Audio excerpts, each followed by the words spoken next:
Afternoon po, nandito po pala tayo sa friend natin dito sa bahay niya. Yan po at marami siyang halaman.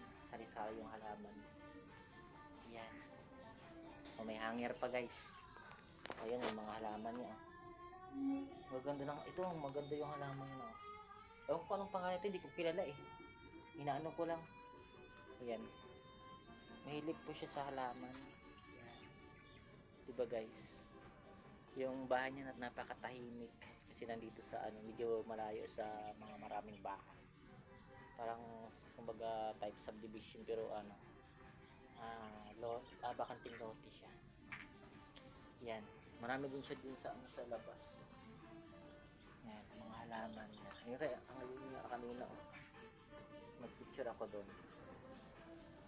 Yan, ang dami ng bulaklak. Ayan, at ayan naman guys yung yung video natin for today, at salamat po sa panonood and God bless po. Bye.